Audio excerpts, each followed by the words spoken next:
Selamat malam, kembali lagi bersama Pochita di 5 menit merinding. Malam ini Pochita akan membawa kalian kembali ke masa lalu, ke tahun-tahun penuh kegelisahan, di mana banyak warga yang tak bisa tidur dengan nyenyak. Saat kegelapan malam membawa rasa takut yang sangat nyata.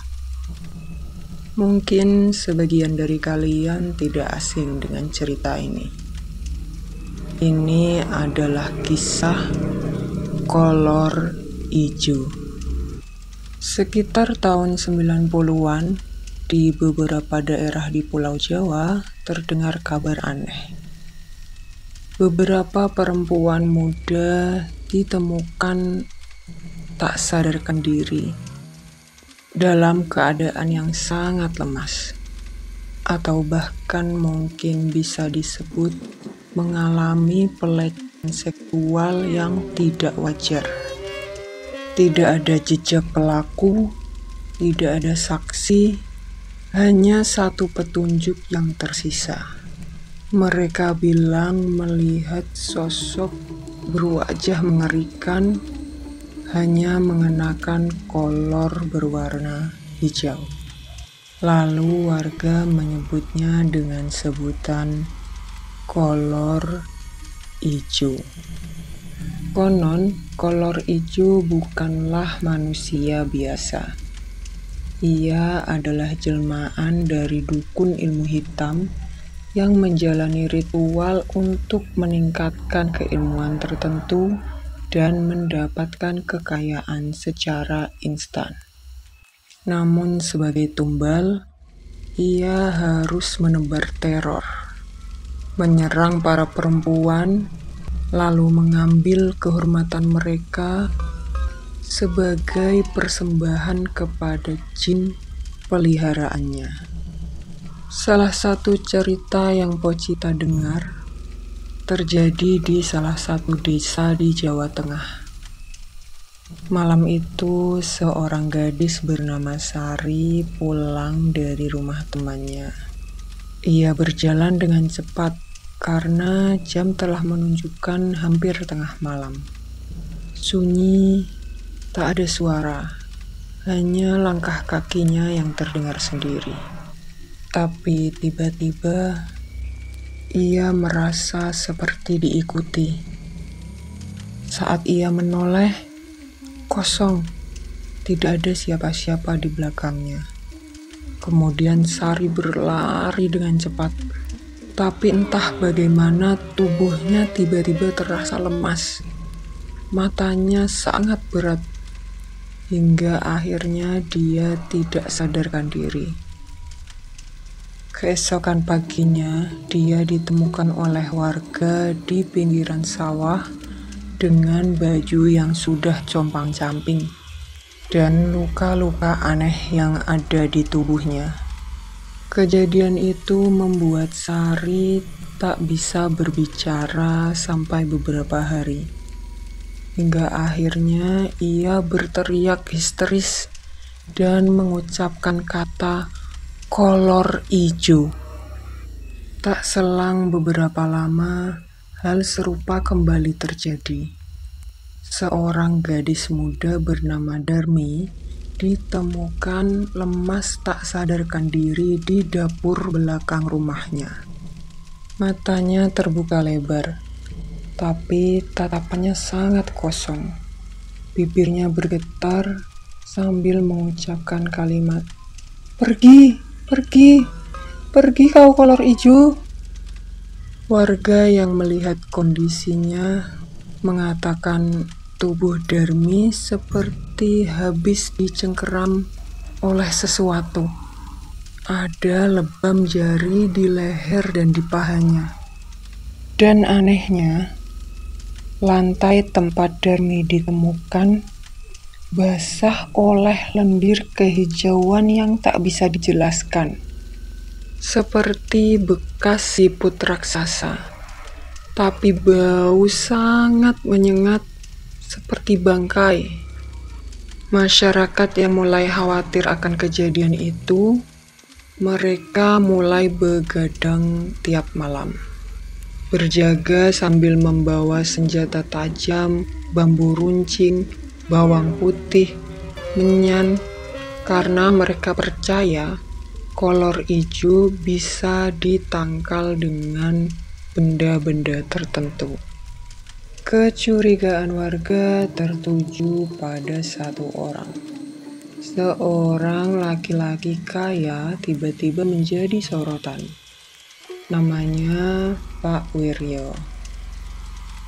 Hal itu bukannya tak beralasan. Setiap warga yang melewati rumah Pak Wiryo pada malam hari selalu mendengar suara logam yang dipukul, tertawa perempuan, dan bahkan suara desahan yang seperti bukan berasal dari dunia ini.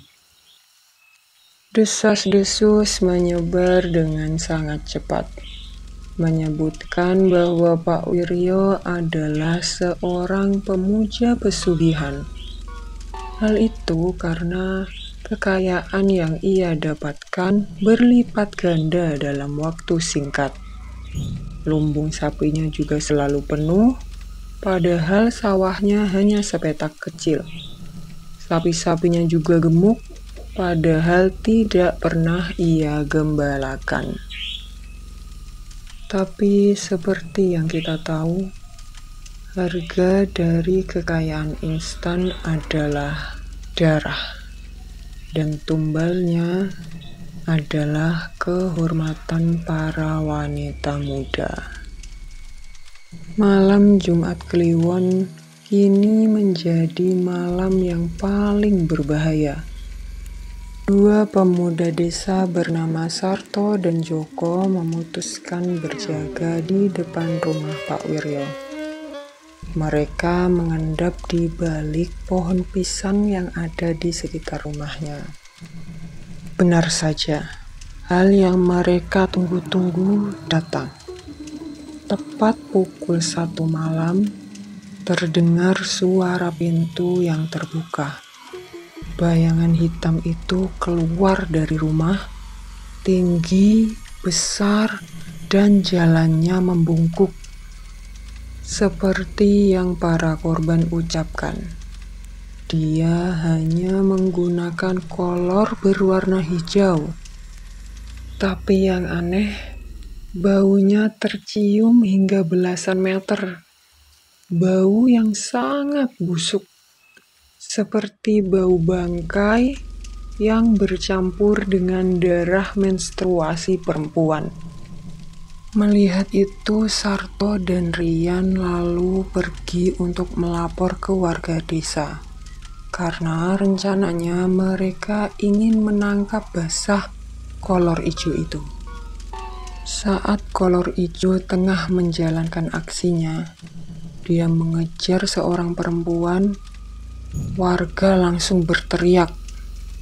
Kolor ijo yang panik, dia langsung lari ke semak-semak dan menghilang. Warga akhirnya memutuskan untuk menyerbu rumah Pak Wiryo. Tapi yang mereka temukan hanya tubuh Pak Wiryo yang tergantung di loteng rumahnya, dengan lidah yang menjulur dan mata yang membelalak ke atas. Tapi yang lebih menyeramkan, di bawahnya ada lingkaran darah yang membentuk simbol kuno. Dan di tengah lingkaran itu ada kolor berwarna hijau yang dilipat dengan rapi. Pak Kiai mengatakan bahwa Pak Wiryo telah melanggar janji dengan penunggu pesugihan. Tumbal terakhir gagal didapatkan, dan penunggu itu marah. Tapi yang paling menyeramkan, semenjak kematian Pak Wiryo, teror kolor ijo masih saja terjadi. Justru semakin liar. Seolah penunggu pesugihan itu sekarang tidak punya tuan, berkeliaran secara liar mencari korban, tanpa kendali, tanpa tujuan. Jadi, kalau malam ini kalian mencium bau amis di sekitar kalian, dan kalau kamu bermimpi bertemu dengan sosok hitam menggunakan kolor warna hijau, berdoalah agar kamu masih bisa membuka mata keesokan harinya. Bersama saya Pochita, dan kalian baru saja menyelami sisi tergelap dari 5 menit merinding. Jangan lupa subscribe, like, and share. Terima kasih. Selamat beristirahat.